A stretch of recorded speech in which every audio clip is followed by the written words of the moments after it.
Protection civile, le ministère de l'administration territoriale s'active. Suite au glissement des terres survenu le mois dernier en Jilum et en Jitou dans la ville de Fumban, le ministre Paul Atanganji est descendu sur le lieu. Objectif, toucher les réalités de doigt. Ici, le ministre s'est senti préoccupé à première vue. Il a tenu à visiter les zones du sinistre les plus dangereuses, échanger avec les chefs traditionnels et même avec les populations, entre autres. Accompagné d'une importante délégation dont le gouverneur de la région de l'Ouest, Paul Atanganji a voulu s'imprégner de la situation. On va descendre.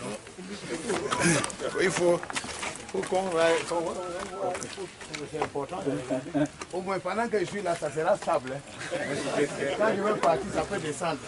Mais au moins quand on est là, c'est comme... Madame directeur, comme elle exprime, tu as peur de quoi? Voir si je suis dans ton village. Venez. Venez nous expliquer. L'on a assisté, séance tenante, aux questions-réponses entre le ministre et le directeur de la protection civile d'une part, et d'autre part, entre les journalistes et le responsable de l'Institut de recherche géologique et minière. Des fissurations, des fracturations, l'affaissement, les fondements des maisons, les résurgences d'eau comme ce que nous venons de voir et les glissements de terrain. En gros, c'est ce qui se passe dans la zone. C'est donc clair, le phénomène survenu en Jilum et en Jitout est un affaissement des terres. En effet, le mois dernier, les habitants de cette partie du pays s'étaient réveillés piégés. Et pour cause de l'effet du glissement des terres observé à ces lieux, l'on avait noté des fissures partout et même sur les murs avec des maisons détruites. Dès lors, les populations étaient contraintes d'abandonner leur domicile. Pour sa part, le MINAT affirme que cet endroit est dangereux. Cette dernière a par ailleurs invité les uns et les autres de quitter les lieux le plus tôt possible. Maintenant, on attend des techniciens, c'est-à-dire de l'IRGM, qui nous produisent une cartographie pour qu'on sache jusqu'à quel niveau on peut dégager les gens. Et puis comme la solution aussi c'est de reboiser et c'est de procéder au drainage de ces eaux. Il faut les récupérer et les drainer, et les orienter pour qu'elles ne passent plus en dessous du sol ou alors qu'elles ne puissent plus créer des phénomènes d'érosion qui déstabilisent le sol au-dessus. Donc c'est ça qu'il faut faire. J'ai voulu dire que nous avons fait une évaluation.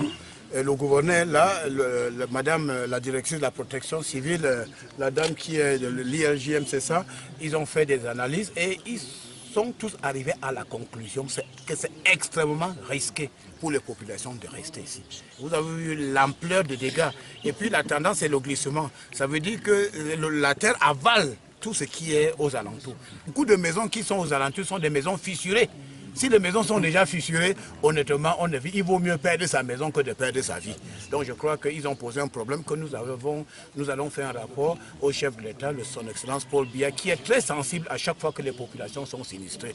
Vous avez vu que j'ai été à Kolofata, j'ai été à Maroua, et puis maintenant à Limbe, et maintenant il m'a demandé de venir discuter avec les populations pour voir qu'est-ce que le gouvernement peut faire concrètement.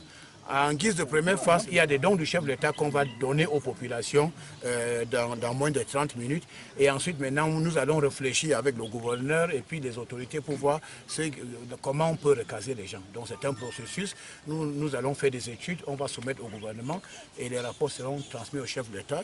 Et je suis persuadé que le chef de l'État en tiendra compte. Donc, Paul Atanganji était aussi porteur d'un message. Ainsi, les personnes victimes de ce sinistre ont pu bénéficier du don du chef de l'État, constitué des matelas, des couvertures et des produits de première nécessité. La visite du MINAT s'est achevée au sultanat Bamoun.